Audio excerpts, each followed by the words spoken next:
Welcome, everybody, to this newest edition of the Silver Screen Action Figure Podcast. And if it sounds any different, I'm right outside my house, so this is kind of a little bit of a special edition here. And I'm going to be talking about all things Terminator today with my very special guest, my old high school buddy, Jesse Jobin. Say hello. Hello, everyone. Andre, thank you for having me. Yes, Jesse is also an avid Power Rangers collector, so we'll certainly be talking about that in a future episode as well. So, one of the reasons why I wanted to talk about Terminator today is because we just recently had a new film in the series, Terminator Dark Fate, which came out this past Friday as of this recording. I have seen the movie, and I will discuss a little bit of what I saw without spoiling any big major twists, and we'll save that for later in the episode. So, going back to Terminator, I remember I go as far back as around 1990, 1991 for myself personally. I had seen a number of Schwarzenegger's movies, primarily Total Recall. I had never seen the original Terminator when it first came out. It was posters would be around in certain places. I know, like in the Staten Island Mall, there was like a sunglasses shop, and they would always have the Terminator 1 poster in there because they sold the exact Ray-Ban glasses that he would wear in the movie. And basically, when Terminator 2 came out, I remember the teaser trailer on the Total Recall videotape with the endoskeleton and how it's being created with Arnold's likeness, and it looked pretty sick for that time. So when the film came out, I may have mentioned this in the Bill and Ted episode, but one of my biggest regrets was me and my mom, my dad, and my cousin and my aunt all went out to the movies the weekend that Bill and Ted's Bogus Journey came out, and Terminator 2 was playing at the same time.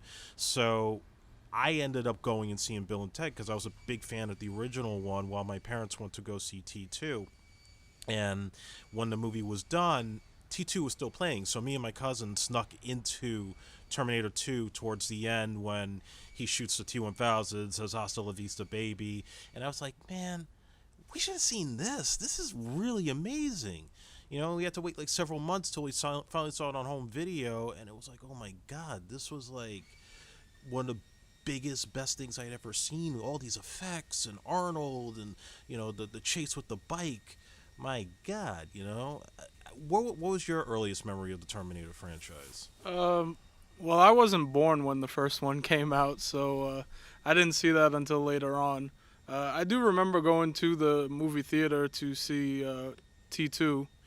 Um, One of the cool things that would draw you into the theater, obviously, like Arnold is a polarizing figure just looking at him, but like like you said, he had the sunglasses on and everything, but also like you see him with the half his skin ripped off, and you see the cybernetic eye, like that all draws you in and makes you want to see what's going on. So before we get into the action figures, and we're also going to dive a little bit into the video games as well, because I think those are just as important. Let's go back to the original Terminator and just kind of talk about a little bit of each of the movies that we've had before Dark Fate. So the original 1984 film, directed by James Cameron, it originated where James Cameron, a storyboard visual stylist. He also did some special effects for a number of Roger Corman movies, and he had a desire to direct films one day. He had a nightmare pretty much similar to the future war scenes in Terminator 1, where he had this image of the endoskeleton coming out of fire chasing after him with a knife. And when he woke up from the dream, he actually drew out the picture of exactly what he saw, and that became the basis of the movie that he wanted to make. Eventually, he and his future short-term wife, Gail Ann Hurd, came together to write the screenplay, and they pitched it around to a number of studios that obviously were not all that interested until finally Orion Pictures had interest in it.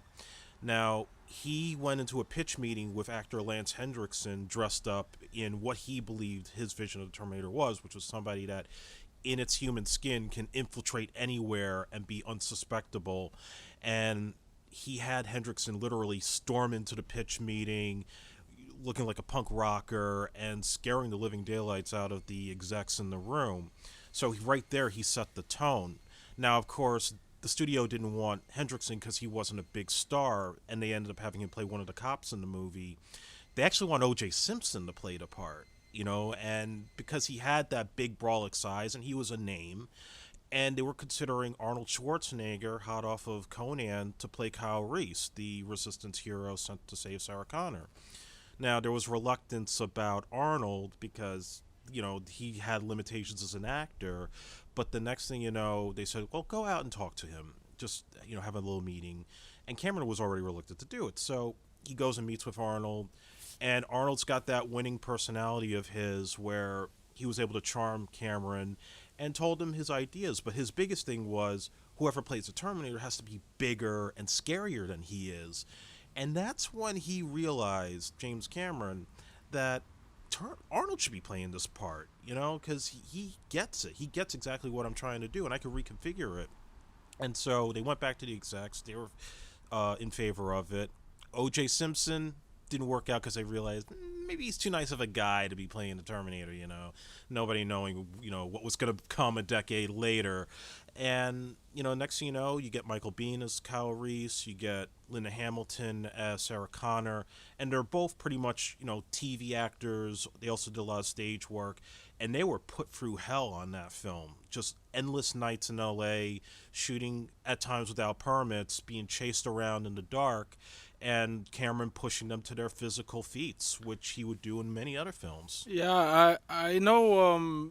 Doing some research about this episode we're doing here. Uh, Arnold had some. He had to do a lot of his own stunts when he was in Conan because they couldn't get a stunt double his size. So he was getting beat up and everything.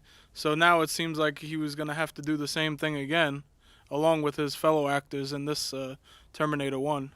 Well, he was an absolute trooper throughout the whole thing. His mannerisms, like sort of this shark-like attitude he had whenever he was searching for them, he totally had captured exactly what Cameron wanted, and he didn't mind wearing that Stan Winston makeup around in public. He'd go to parties after the shoot and like people be freaked out. This guy looked like he got into a car accident, but he would just be so relaxed about it. And of course, he only had 14 lines in the whole thing, or maybe 17. And of course, everybody remembers that big moment when he says, "I'll be back." But he and Cameron had a whole dispute about exactly how to pronounce it. And it ended up becoming, part of the lexicon of cinema and pop culture for decades to come. Good on James Cameron for convincing him to go through with it. Absolutely, so it was an instant classic. It was considered one of the 10 best films of '84. It wasn't a massive hit, but it certainly propelled Arnold Schwarzenegger's career to the very next level as an A-list movie star and no longer having to do movies like Hercules in New York anymore. So we didn't get another movie until 1991, and that would be the next classic, Terminator 2 Judgment Day. So there was rights issues that they wanted to wait and resolve until finally, when the issues got resolved by 90, they had a deal with the company Carolco that made all the Rambo movies. And at that point, technology had caught up with them. Cameron had just done The Abyss, so he was already experimenting with CGI technology, and that was the perfect way to bring about his real vision for an evil Terminator, and that would be the T-1000. And obviously, I think you have to be living under a rock if you've never seen Terminator 2. It's just an absolute classic, down to the special effects, down to the stunt work, those amazing chases, and most importantly, there's a lot of heart to it. There's a much more deeper story that's happening within the action, and Linda Hamilton totally goes 180 with Sarah Connor. She's no longer the damsel in distress. Now she's like the ultimate warrior woman who's out to protect her son. And it may makes her a little cold, but it definitely leaves a huge impression on the audience. Yeah, I know during the training for the film, she was a pacifist at the time, and she was going through like a lot of judo training and kind of questioning, I guess, her own morals by doing so. But I know she also wanted to make sure she did all her own stunts to get as much screen time as possible to show off her new physique. Like when you see her in the mental institution, she's doing the pull-ups on the bed, and like you could see how jacked she is compared to the first movie. And she even brought in her own twin sister to double for her in those scenes when the T-1000 would clone and pretend to be her. So everybody kind of thought, oh, wow, that's an amazing effect. No, it's her twin sister. Nobody really knew it until they saw the behind-the-scenes footage. So, I mean, long story short, it was a classic and the biggest film in 91. And that's how we got our toy line, which we'll get into in a second. But just to kind of briefly get into the later sequels that came about, Terminator 3 took about a decade to come together. And at that point, James Cameron had just done Titanic, so he was completely done with the franchise at this point. And now it was Arnold's baby. And so now a number of changes occur with an older John Connor. Judgment Day has not been stopped, it's been delayed. And a new Terminator, a female called the TX, is sent out to go after him, his future wife, and a number of his future resistance members. And a new T-800, played by Arnold, is out to save him. I think it's not necessarily the classic of Terminator 2. There was just no way it was ever going to top it. It's entertaining for what it is in terms of the action set pieces and the bold ending that they decided to do by having Judgment Day occur. But it also started to get a little comical and into self-parody, which one would say was the big downfall for the franchise going forward. Yeah, I didn't see 3, 4, or 5 of the Terminator series until just recently. The only thing I knew about 3, a high school friend of ours, Colin, told me there was a scene in the movie where Arnold picks up a casket full of weapons and all this. And even just that sounded like pretty interesting to me. I just never got around to watching it until now. Yeah, that's probably like the one iconic scene in the whole movie. And then, a number of changes occurred again by the time you got to Terminator Salvation in 2009. So now we get straight into the future war. We have Batman himself, Christian Bale, playing an older John Connor. And the one thing I liked about the movie was how Connor, who we always expected to become the resistance leader, this is sort of like his year one. So it's immediately after Judgment Day, and there's older generals that don't take him as seriously as some of the people who look up to him. They're like, you're crazy, wait your turn, you're not going to solve this problem. And then you have this plot shoehorned in with this character of Marcus Wright, played by Sam Worthington, who is this ex-con that gets experimented on by Skynet just before Judgment Day happens. So when he wakes up, he's thinking he's a human that's just on the run from the machines, not knowing he has Terminator parts in him.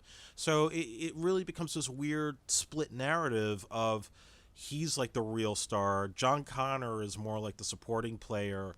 It also is a PG-13 rated film, so now you had a whole big push with the merchandising and the licensing. Yeah, I know Christian Bale was originally supposed to play Marcus, and then there was some disagreement.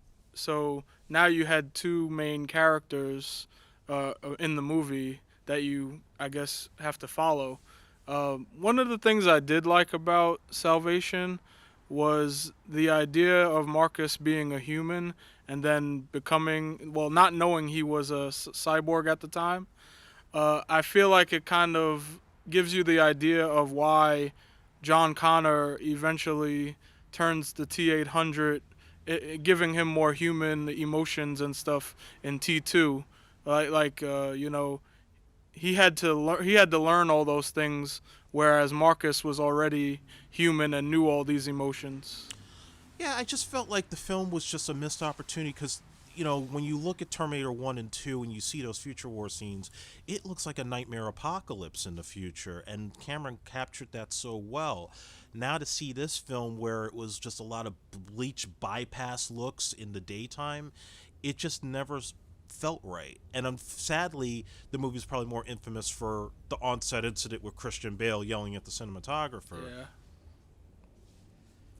So, once again, it didn't do well. It was another setback for the franchise. At that time, Arnold Schwarzenegger was governor, so he wasn't able to do the movie. They had instead a CGI cameo with another actor whose head was superimposed with Arnold's, and that was as much as we were going to get from him in that.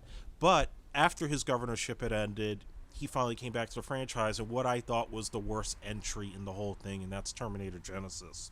So now the new producers who worked on this film also worked on Star Trek, and they wanted to go the same direction in retconning the storyline. So now you have Kyle Reese going back to 1984, which one thing I will say that's good about the film is how they recreated those scenes from Terminator 1. The bad part is now he goes back, and Sarah Connor's already that warrior woman in 1984, and she has a Terminator in Arnold that is her surrogate father, and it just gets so absurd. It was like bad fan fiction, like a bunch of people in a room saying, "Oh, you know, it would be cool if Arnold became a T-1000 at the end of the movie." Give me a break, man. This was a disaster.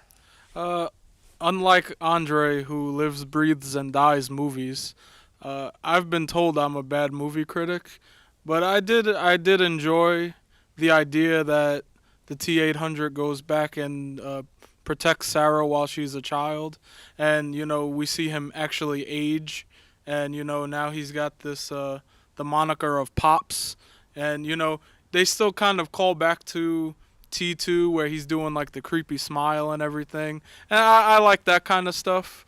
Um, we're still talking about a film series where there's like cyborgs killing each other, and we're sending we're sending a person back in time to prevent someone from being born.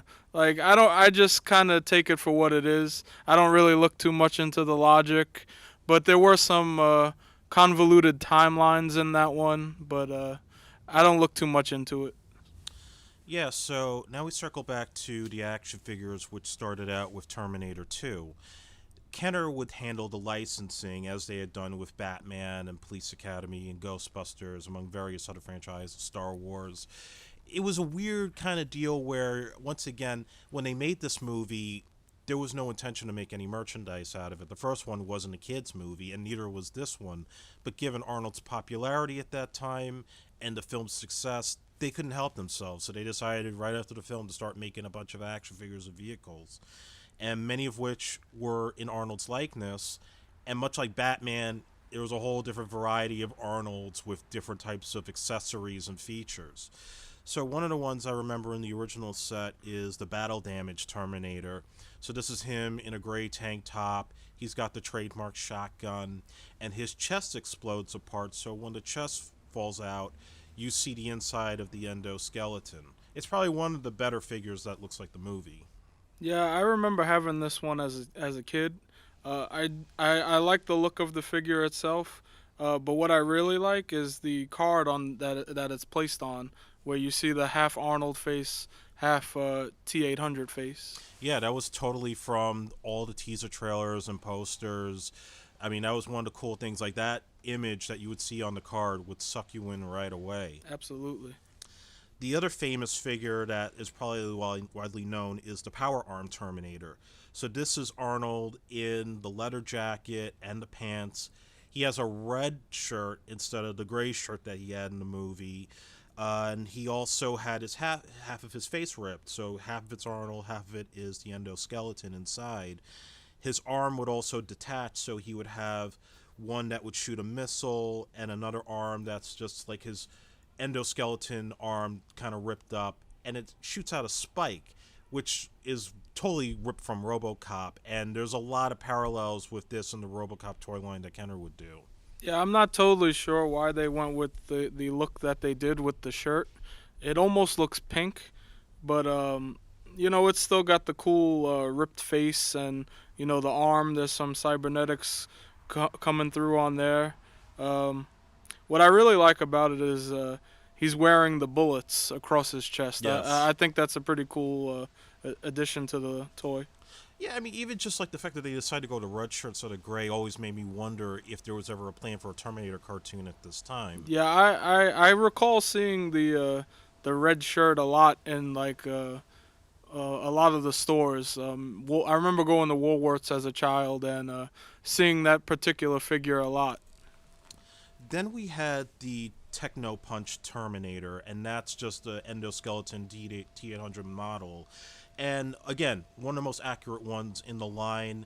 This one has like the plastic springs on the side, so you could twist it back and it could do a punch. It's got the plasma rifle, and if you want to do your own Future War, you could buy a whole bunch of them, and it would look amazing in a display. Yeah, I think they got the chrome color right on this figure. I think it was also a way that like the eyes could kind of gleam. So if you want to have it in the dark, there was a way you can kind of make it light up too without batteries. And then you had the Blaster T1000. So now you remember the movie. You remember Robert Patrick, who was also in great shape back then, and he's mostly wearing that cop outfit. What the hell did they decide to do here with this reject from Police Academy in a police biker outfit who shoots rockets out of his ass? It looks like he's eaten too many donuts. I mean, he is a policeman, right? You know, they're known to eat donuts. Yeah, were they trying to make some kind of statement here? I mean, this was the Rodney King period. Oh boy. And then also in this line, we had John Connor. And this was actually a really awesome figure because it was accurate size. If you put it up next to a Terminator, it was shorter than him. It looked like Edward Furlong. It had the jacket. He came with his own motorbike. Yeah. And it was the hardest figure to find for the longest time. You could not find this in Toys R Us. You couldn't find it at KB. I didn't get it until eBay started coming around, and I bought a loose figure without the bike. It always made me wonder if it had to be a mail order thing because nobody could find this thing. It was as bad as trying to find a Dick Tracy blank figure. Yeah, I like this figure a lot. I like the bike that it comes with. You know, it's got that nice red on it. Yeah, and then during this time, then we got another set of figures that came out, one of which was the Cyber Grip villain. I don't know what the hell this is about. So it got to a point where it seemed like they were running out of bad guys to use, so they decided to create like just some random half human, half cyborg with a claw. When I look at this figure now, I remember Kenner had done the toy line for Centurions, and you had Doc Terror and his whole group. They kind of had like the same kind of thing with the hooks and arms in their setup. I'm almost wondering if somebody designed this figure for Centurions and then they scrapped it and decided, oh, well, we need some more cyber bad guys for Terminator. Let's just pull this out and make a figure out of it and make it smaller. Yeah, it's a very strange figure. I really don't know what they were thinking with this. Like you said, it could have been a repaint of something else from a different line. He almost looks like the Toxic Crusader if they painted him a flesh color. I could totally see that. Then we had the Damage Repair Terminator. So this is also another Arnold Terminator where you could interchange the head and the arms. So like you could have like a clean Terminator head and arm, and then you could replace it with a Terminator head that's already scarred up and an arm that's already scarred up. Has a variety of different laser weapons and such. Yeah, this one looks like it has a lot of accessories. I think there's about 5 different accessories on this one. Then we also had the Endoglow Terminator, which was basically the same as the T-800 figure, except now this one glows in the dark. Because at that time, Kenner had this whole craze where they wanted to make glow-in-the-dark action figures from Batman and RoboCop.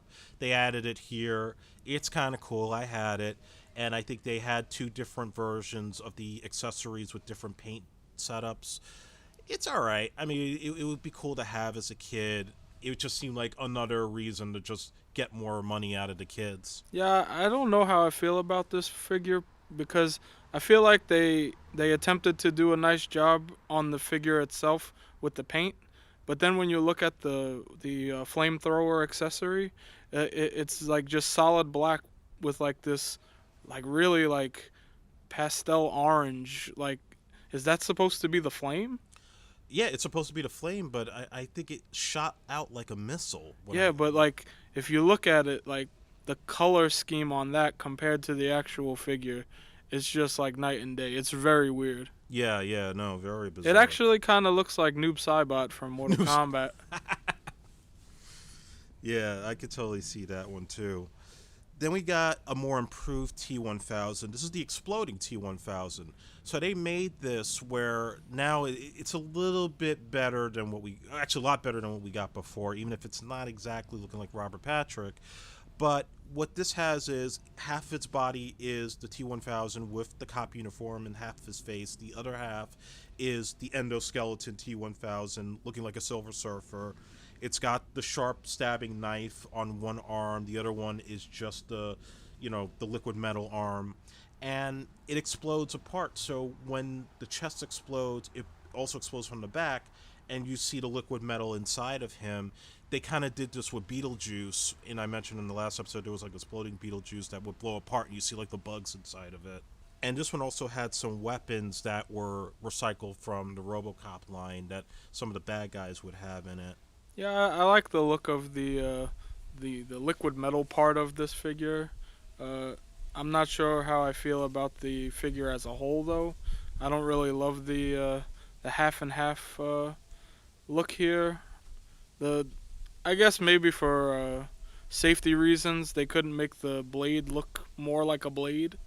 It almost looks kind of like the top of a pen, maybe. Doesn't really look like a knife or a sword to me. Yeah, well, it certainly was not sharp, but I mean, it was as close as we could get for a better T1000 than that first piece of crap. Then we had Meltdown Terminator. So this one, it's actually still scarred up, but it's more like a three-dimensional kind of thing where you can actually touch into the insides and it would feel a little bit hollow. This Terminator came with a pack that you could load water in and allow it to shoot water, and this was part of this white heat type of thing that they were calling it. I don't know. I mean, they were just trying to make it sound cool. The only thing I never liked about this figure, though, is that the yellow shirt that Arnold would wear, the paint would rip up very easily. That sounds like the yellow paint from the wrestling Hasbro figures. Like I remember the Hogan figures always getting scratched up really easy. Yeah, yeah. What is it about yellow and action figures back then? It was just so easy to take apart. It is beyond me. So then, lastly in this line, we had the Secret Weapon Terminator. So this one is a little bit more closer to his likeness in the original. He's a little more buff. He's got his abs sticking out, and I believe his abs could actually shoot out a cannon. So this is totally like Arnold Schwarzenegger's alley right here. And he even gets the chain gun that he had in Terminator 2, which I thought was pretty nice. Yeah, this figure does really look cool. I don't remember the scene where he's shooting the cop cars that he had a crop top on. You know, I don't really get why they had to show off his midriff, but it is a cool looking figure. You know, you could tell like it looks like the poster of Arnold. They also had the Ultimate Terminator doll, which I did not own, but this was basically the same as the Power Arm Terminator in terms of the likeness, and this one could light up the eyes. The eyes could light up, and it also made voice-activated noises. It could even talk like Arnold. So, you know, if you wanted him to say "Hasta la vista, baby," here you go. This was your Arnold Schwarzenegger toy you could sleep with. Yeah, that's he's got that weird colored shirt on again, but I do like the bullet holes in his chest. Now, before we get to the next section of the line, one thing that always upset me about this was that there was no Sarah Connor action figure. Now, I know back in these days there was this whole thing with, you know, boys didn't want to buy toys of girls, but I was one of those guys growing up that I bought like a Janine figure for Ghostbusters because she was part of the team. I wanted her in the firehouse with the rest of the guys, you know. And April O'Neil of Ninja Turtles. I mean, I'm sure little boys bought that figure growing up. exactly, everybody wanted April O'Neil. So, given the fact that Linda Hamilton already looked like an action figure in the film, why not have a Sarah Connor with all kinds of weapons and a baseball hat and sunglasses? It was a real big ripoff, and that seemed to be something that they completely overlooked in later lines. You know, it makes me wonder if Kenner was actually reusing other figures from different lines. Maybe they didn't have a female figure to reuse as the Sarah Connor figure. That's very possible, but it just seemed like Arnold Schwarzenegger was the big star. He was drawing the money, so everything had to revolve around him. It was just one of those bizarre situations. If Sarah Connor doesn't have John Connor, we have no movie. Exactly. And then we get the second line, which now they redubbed Terminator 2 Future War. This is not a sequel, by the way. They just decided we're going to take most of the figures and repaint them and try to get more money out of the kids. So I'm not going to get into all of them because obviously, like I said, most of them are repaints. But there were a couple of new ones that we got that were pretty interesting here. We got the Battle Ready Terminator. So this one, he's got like a gray outfit. He has a bunch of grappling hook cannons, and part of his arm is sort of missing. I mean, it's okay. Yeah, But I don't really like the idea that the weaponry is all brightly colored and then the figure is like darkly colored. I don't know. It's just a little weird to me. yeah, same here, man. Then we got the Hidden Power Terminator, which is again another Arnold, like shirtless, and he's got a laser cannon that's on his chest, and you could have it where you squeeze the legs, and then the chest would move. You would see the inside of endoskeleton, and then the laser cannon could obviously shoot a missile. It makes you realize that they were really focusing on Arnold's chest with these figures. Yeah, I almost feel like you could buy a whole bunch of them, and they could be more henchmen because there are just so many Arnold figures at this point. Why not? If you got the RoboCop toys and you want to do RoboCop versus Terminator in your backyard or in your room, this is the way to do it. And also, I forgot to mention, it has like a little number tattoo on it, which I think they were doing with a number of Future War figures. They were putting like these numbers as if these were designated Skynet models that were just fresh out of the oven.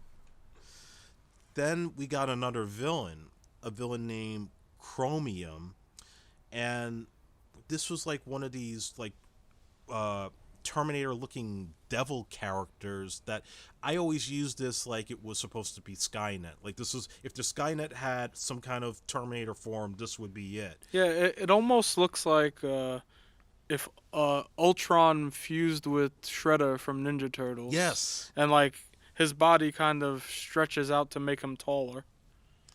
Yeah, I mean, again, they were just running out of ideas for the T-1000, which is kind of weird given there was so much you could have done with him.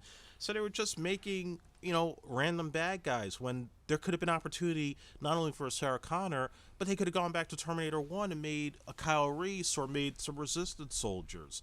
I feel like it's gonna be a while before we get a Sarah Connor figure. Yeah, we'll get into that one too. And of course, this set couldn't be complete without some vehicles, so they decided to get a little weird with that. We got the mobile assault vehicle. So the Terminator's got a ride. He's got a car with a Terminator head on the front. It could shoot this big ass phallic looking missile, and it's like kind of like spray painted gray and black. This mold was actually used for one of the bad guy cars in the RoboCop line. So, again, it was just a way to try to give Arnold some kind of ride besides the bike, which I'll get into. And there was like a mask that you could put over Arnold's face. Like it could be attached to the back of the seat, and then you pull it over. It's like a Terminator mask. It's kind of weird. Yeah, there's a giant T on the front of the vehicle. That's kind of strange to me. It almost looks like a Letterman's jacket. Yeah, a very strange and odd idea. Then they had, of course, Arnold was synonymous with the motorcycle in T2. It's on every single poster. So we got a motorcycle, even though it's not the exact one from the movie. This was the heavy metal cycle. So this one shoots a missile from the front. It's in the same color as the battle-armed Terminator figure. And it's got a big-ass T on it. Yeah, again with the T. It's so strange. I mean, like, I really want to know if there was a cartoon plan for this. I mean, like, we know it's the Terminator. Now, while we didn't get a play set for this movie, and there were certainly some missed opportunities for that here, we did get one of the coolest little items that I remember as a kid for Christmas, and that was the BioFlesh Regenerator. So, let's say you wanted to create the Terminator trailer from the first teaser. This playset has its own T-800 endoskeletons that you put inside of a molding plastic, and then you could actually buy like this Play-Doh type goo that you put in, you squeeze it down, and you could actually create flesh out of this and rip it up. Yeah, they came in these little Play-Doh canisters, if you will, and you mix the powder with water, and pieces of the actual bioflesh regenerator laboratory. It had the measurement lines where you know how much to put in, and it almost looked like a syringe without the needle on it, and you push it down, and then like this rubber skin goes over the endoskeleton. Yeah, I mean, I made a serious mess in my room with this, just like with the slime from the firehouse with Ghostbusters. I mean, I think every kid in the neighborhood wanted that, and it's probably the one thing that I remember the most from the entire Terminator line. Well, I mean, Terminator 2 again. The photo of Arnold with the half ripped off face is like an iconic thing, just in history of film anyway. But like to actually have your toys be able to rip off their flesh, if you will, it's just something that every kid should have. Absolutely. So that was the end of the Kenner figures, but then when Terminator 2 3D came out at Universal Studios, they started to resell these action figures. No, nothing new, but what they did was they took the original figures from the line and they just started doing repaints that were closer to the movie, believe it or not. So they had like another Power Arm Terminator, but now it has the gray shirt instead of the red. They have a brighter colored John Connor. They had an exploding T1000 that's more blue than what we got from Kenner. See, what's cool about this exploding T1000 is that they changed the way the blade looks. If you compare it to the first one, this looks more like a blade now rather than like a pen cap, if you will. Yeah, so I mean, if you were having a hard time trying to find these figures in Toys R Us in '91, it's like all you have to do is just go to Universal Studios. And if you want to pay double the price, here you go. You could get your John Connor. You could get a better T1000. That was the way they were making money back then, folks. I also think the Power Arm Terminator in this line looks a lot better and almost like straight out of the movie. Oh, totally. I would even say the Hot Blast Terminator resembles Arnold in Commando. Yeah, the thing that they changed about this line is besides the logo having the 3D added to it, is that the card that these toys are on has the cyborg going into the molten lava on the back rather than Arnold's face. Right, so they were trying to make it look more like how they advertised the ride. And that was a pretty cool little way that they did the carding. So then when we got Terminator 3, the license was now being handled by McFarlane Toys. And McFarlane best known for Spawn as being the creator of the comic book. And he's always made some very impressive figures that you don't really want to play with. They're just like really amazing display models. And he's done such a great job with that and the sports lines. Yeah, the sports lines are very vivid in my mind. But I remember my dad introducing me to Spawn, and he used to collect the figures, and the figures always looked so amazing. Like there would be like a version where he was a knight or a cowboy or something, and they'd all have all these different cool accessories, but not just repaints. Like they actually put some work into these. Oh, most definitely. And there weren't many figures that had come out at the time, but what we did get was two different Terminators of Arnold, one in the new jacket and outfit that he has in the film, and another one where he comes with the casket. So if you want to reunite the casket scene in the cemetery, there you go, you got it. Yeah, clearly Colin was on point when he told me about the casket scene, that they actually made a toy out of it. So thank you for that, Colin. Hell yeah. Then we also had the TX. So we had two versions of it. We had one in the leather outfit in Christina Loken's likeness, and then we got the TX endoskeleton, which really is like a T800, but if it had female parts to it. So that was another neat little toy that they created, and probably the first female Terminator figure we ever had. Also, the carding on these things, they actually have the character that's in the box, not just Arnold. Exactly, and they're ripped straight from the posters. It tells you what you need to know. I mean, even if the movie may have not been the greatest, the toy line was pretty damn She awesome. actually looks very much like Seven of Nine from Star Trek. Yeah, yeah, I always feel like that was the big comparison at the time that they were trying to go for. And we also had the box set recreating the fight scene at the end of the movie between the TX and the T800. So pretty cool line, and this is around the same time that McFarlane was also handling the Matrix license. So it was kind of a nice little tie-in between those two big sci-fi Yeah, films. McFarlane, when it comes to toys, I feel like he can do no wrong. Absolutely. So then when we got to Salvation, I think we got the worst figures, and they're just as bad as the movie itself. I mean, none of them look any good. Playmates, who handles the Teenage Mutant Ninja Turtles line, would take on the license for Terminator. It just wasn't good. So we got two John Connor figures without Christian Bale's likeness because they couldn't get the rights for his likeness. Yeah, he looks like kind of like a GI Joe reject. Like his face is covered with a bandana. Yeah, so many of these guys look like G.I. Joe rejects. I mean, he could just be a random resistance soldier. How the hell would you know this is John Connor? This line came out in 2009, and still we got no Sarah Connor figure, Yeah. but we did get a Common figure. Yeah, we got his character Barnes, who's in it for like 5 minutes. Common, the rapper, not not known for his acting. All right. Yeah, yeah. So somebody's got to explain that to me. And then the Marcus Wright character, I mean, Sam Worthington has zero charisma as far as I'm concerned, and we get two figures of him in his likeness, and they're both terrible. Yeah. The best thing was really just some of the new designs they had for the Terminators themselves. The T-Rip, the T-700.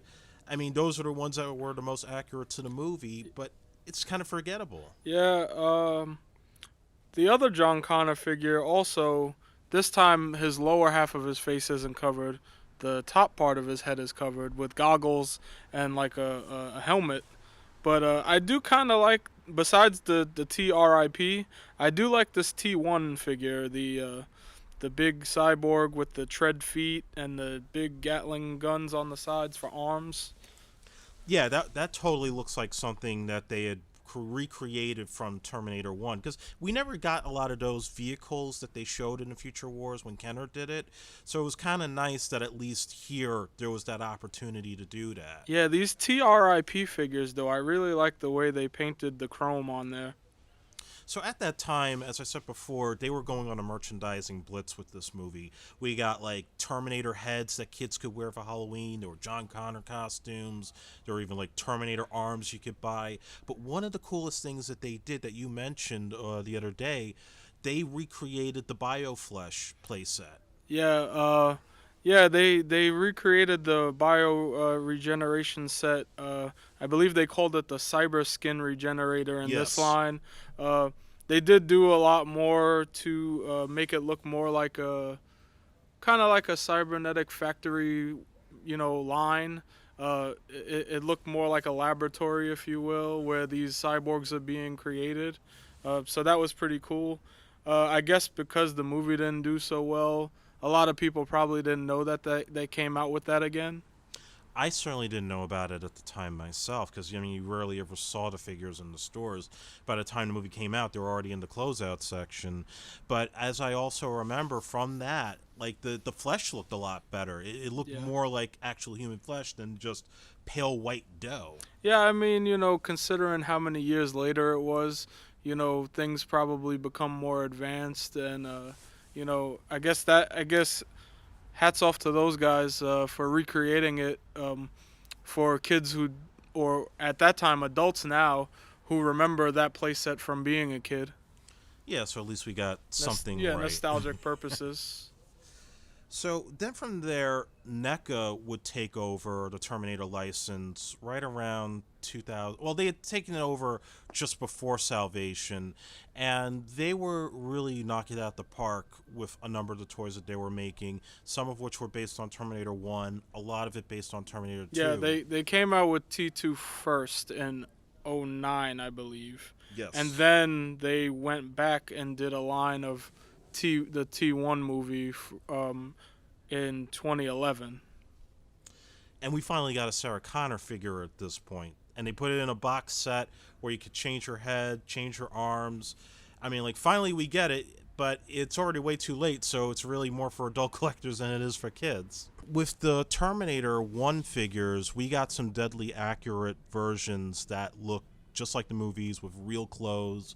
We got the T-800 in the first likeness that Arnold has when he kills the punk rockers. You know, before we move on, I just want to go back to when you were first talking about, what's his name, Lance Hendrickson? Yeah. Yeah, I was thinking about it. It kind of makes me wonder, when he takes the clothes from the punks, is that like a shot at Hendrickson? Because you said he dressed like a punk rocker for the reading, right? I think it's very possible. That kind of makes me wonder. Yeah, because, I mean, you can only do so much to make Arnold look punk. But Right. I definitely believe that might have been, like, sort of Cameron's original idea as he had it written, and then Arnold just took it to a whole different level. So, I mean, it was cool, him with the Uzi and, you know, the hair. Everything is all there. And then we got a T-800 model, again, deadly accurate to the movie. Yeah, that's a nice paint job on that one. Series 2, that was the battle damaged Terminator. So, like, when he tries to kill Sarah Connor Yeah. and he gets shot up by Kyle Reese, this one you could actually change the heads, Yeah. and you have, like, the scarred version of him. I like the carding on it has the poster from the first movie. Yeah, that is just totally you know, sick. Arnold with the gun and the Ray-Bans on and everything. Yeah, just such an iconic image right there. And then he has the police station assault figure. You know, when he says his iconic line, "I'll be back." Oh yeah. You know, he has a different outfit on at the time. Yeah, this one's like ripped straight out of the movies with the jacket, with the glasses. Yeah, and then the interchangeable head, you can see the eye when he cuts around his eye. So that's pretty cool. Staying accurate to the movie. Yeah, Series 3, we finally got a Kyle Reese, and, you know, again, he's got the jacket, he's got that makeshift shotgun of his, and he looks great. He looks just like Michael Biehn, and, you know, finally we have that character as an action figure. Yeah, NECA always does pretty good as far as, like, getting accurate likeness. So there was a few in the series of the T-1000. In Series 1, we have the Robert Patrick in the cop outfit. This time, you know, the blade is much more accurate, and he doesn't look like he ate a bag of donuts. Yeah, he actually looks much more scarier here. Yeah, that's a pretty badass figure, though. But then when we go back to Series 3 of this NECA line, you also have the T-1000 when he's covered in the liquid nitrogen. And I see that is awesome, because that just, it not only looks like what you saw in the movie when he got frozen, but just as a figure in itself, I mean, it almost feels like it has to have, like, sort of those little paint chips that you have to have.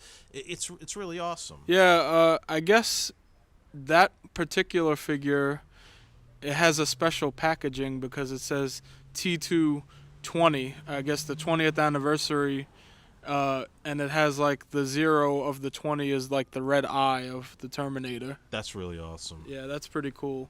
You know, carding is an important thing when it comes to figure collecting. Yeah, and it's good here that because they have the two different posters from T1 and T2, it allows you to see the difference. Right. That was it for the NECA series. All right, so why don't we jump into Terminator Genesis, which there wasn't much to go off of here. But it is NECA, so it's probably pretty accurate. Yeah. Yeah, what they did was they only made 2 figures out of it. First they had... There actually is 3 figures.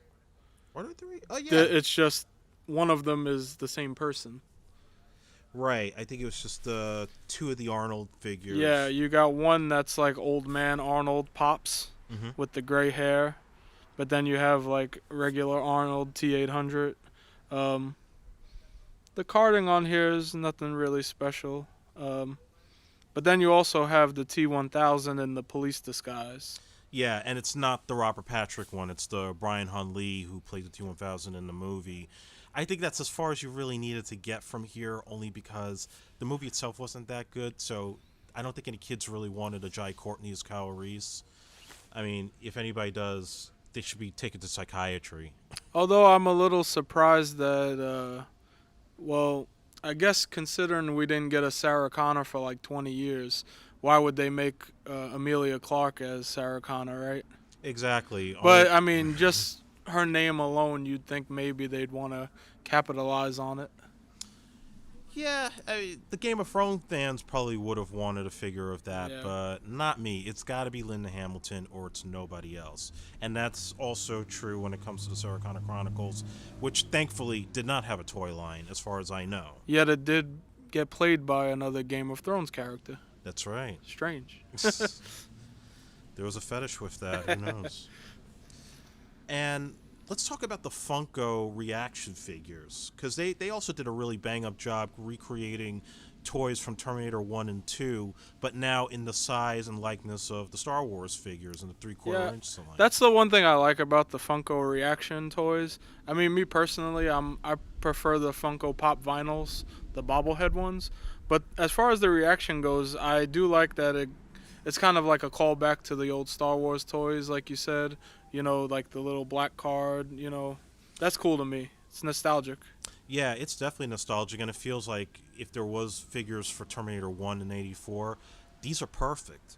I mean, you have two different Terminator figures, one that has the first likeness of him when he's got the jacket, he kills the punks, the second one when he's shooting at the police station, and they're both really cool in Arnold's likeness in that style. And they even had two different versions of the T800. One that's chrome, the other one that's just painted in plain silver, but still an awesome figure. And this time we get the damsel in distress, Sarah Connor. Yes, Sarah Connor in the pink top and the jeans, looking like, she just came out of high school. She just dropped John off for soccer practice. I don't remember she came with any accessories, but I don't think it's necessary here. But the Kyle Reese, that has a removable jacket and his shotgun. Which are both pretty iconic as far as that movie went. Most definitely here. Then we had the figures from T2 in the reaction line, and that was also pretty damn awesome. We had a couple of Comic-Con exclusives here. So we had like a couple of different T1000s that had one with the blade in the arm, the other one with the bullet holes going through the head and the chest, and one is just a plain T1000 in the shirt. Oh, well, the T1000 you're referring to, those aren't actually the blades. Those are when he opens up the elevator with the hook arms. Oh, that's right. Yeah. Almost like a crowbar.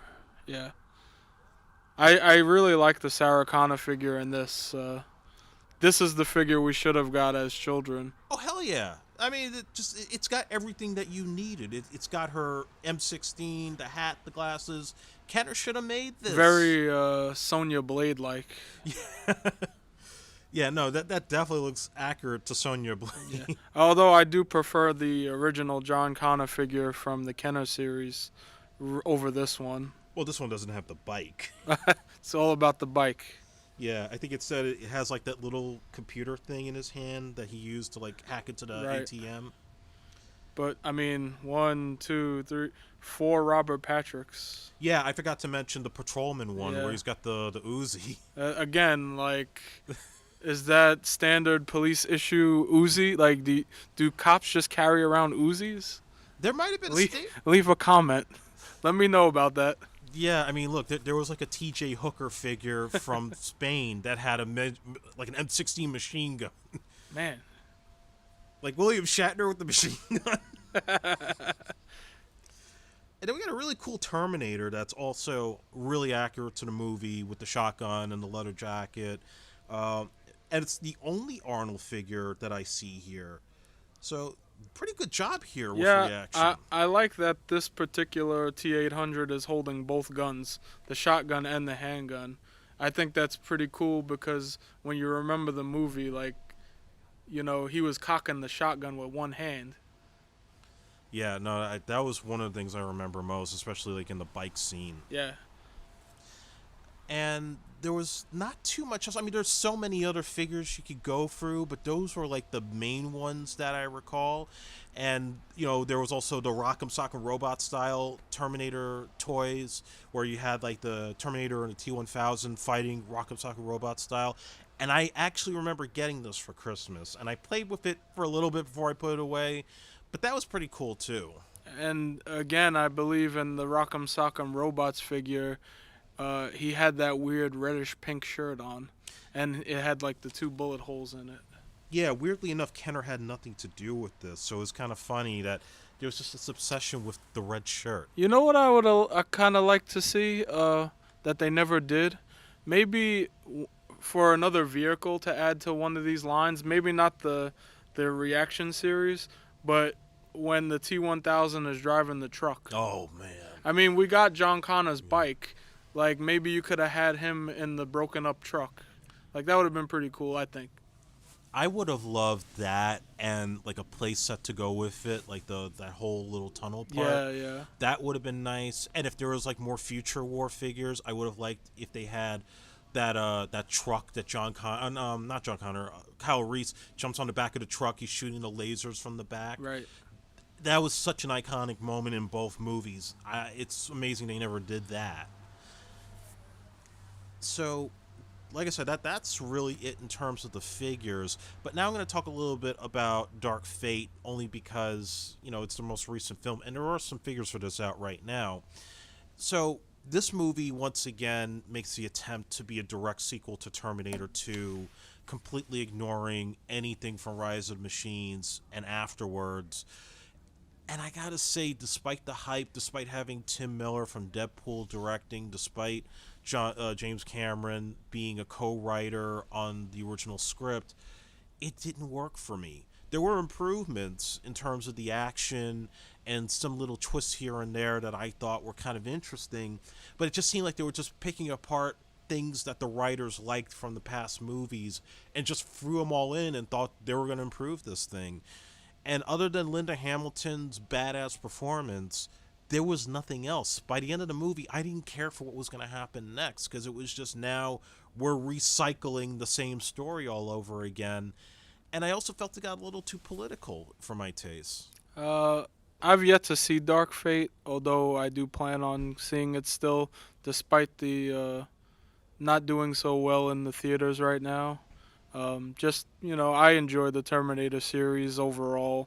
I'm not going to let, one or two movies that weren't even the same creators running it at the time make me frown on the whole series. Like, it's still just robots killing each other, and I'm all about that. Well, I think if you hadn't seen the first two movies and you just watched this on its own, it's not terrible. Yeah, that may be true.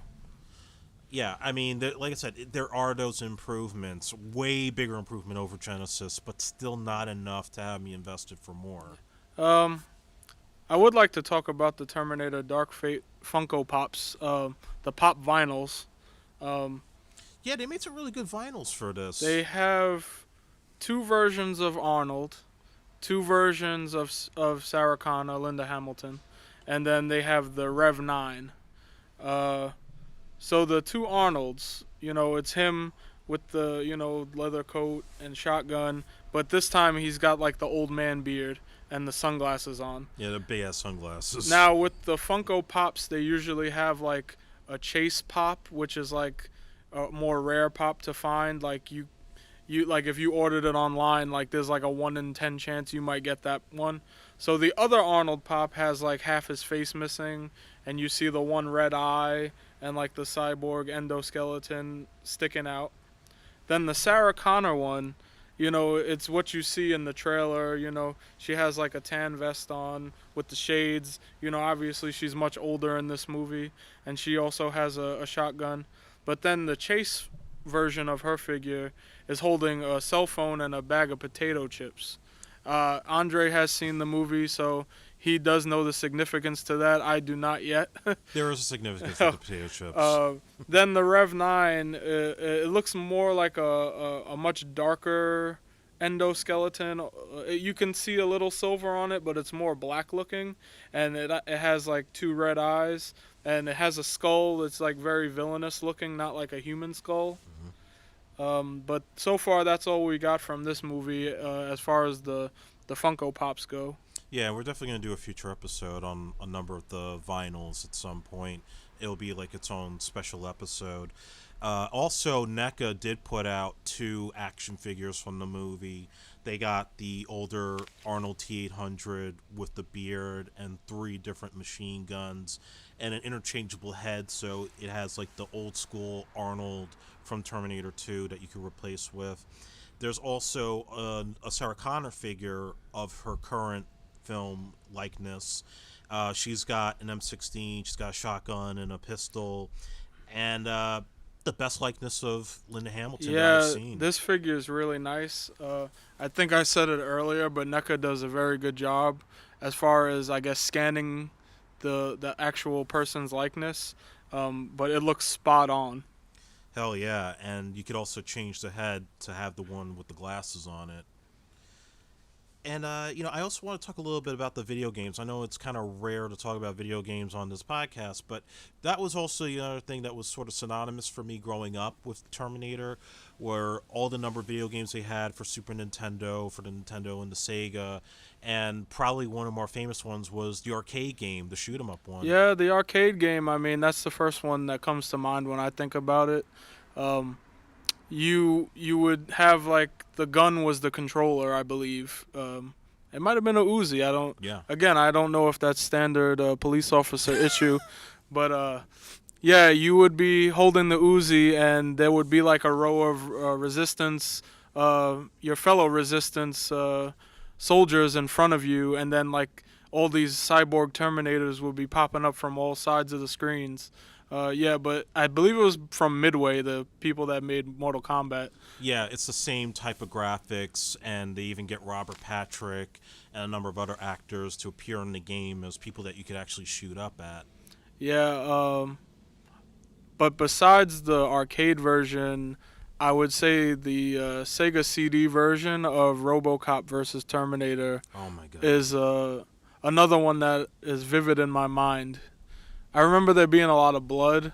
Um, Sega always got the soundtracks very good. With for some whatever reason, I don't know if it was the operating system that they used, but the music always sounded better to me on Sega systems, even though I'm more of a Super Nintendo guy myself. Yeah, I mean, one of my favorites, and RoboCop versus Terminator certainly stands out. I mean, it captures the essence of that scary intensity and violence Yeah. of both the original RoboCop and the Terminator movies. Especially that Sega CD version. It stood out much more to me than the regular Sega or Super Nintendo versions. I don't know if it was the way the models were drawn or whatever. Obviously, the blood helps. Definitely. And I also recall the Terminator 1 video game for the Sega CD because it had the best soundtrack by Tommy Talrico. And I would still Wow. play that to this day. I still have the CD, and I would use it as a temp track for some of my movie trailers. So, I mean, like, that was one of those things, like, really capturing the feel of the 80s back then and still having sort of that Terminator vibe. That was just unforgettable in my mind. And it was really the first time I started getting more into music back in those days. Yeah, Tommy Talrico's he's pretty well known. Even in the gaming community, his name is very well known. Yeah, but he did a great job on that. Yeah, so that's it for Terminator. Going back to those Kenner figures, they were such a fun line and really capturing the feel of wanting to recreate Terminator in your backyard. I just wish there was a Sarah Connor. I wish there were more vehicles and play sets and a better T-1000. But I have fond memories of them, and I'm glad that NECA was able to step up and deliver the ones that we never had. Yeah, I mean, considering the series has been out for like 35 years now, and we only got maybe 3 Sarah figures overall. You know, you definitely, moving forward, there definitely should be more Sarah Connor figures, even if another company decides to make a damsel in distress Sarah Connor, but like with her actual likeness from '84. I totally agree with that. So, Jesse, just plug some of your ways that we can contact you or check out your stuff. I do have a show I just recently started. It's called Cheap Pop Culture. It's really just a hobby for now. Um, but if you'd like to follow, you can search it on Facebook. Um, Other than that, I just appreciate you having me on. Working with you on this, I feel like I've learned a few things as far as the podcasting stuff goes. Yeah, I'm very happy to have you on, and certainly we'll definitely have you back on again. And we'll absolutely have the link to your website up on the page very soon. So that's it for the Silver Screen Action Figure Podcast. You can follow me on Twitter at SilverScreenAF1, like our page on Facebook, and as always, if you have questions or comments or suggestions for future episodes, email me at silverscreenafpodcast@gmail.com. And as Arnold would probably say to sign off, hasta la vista, baby.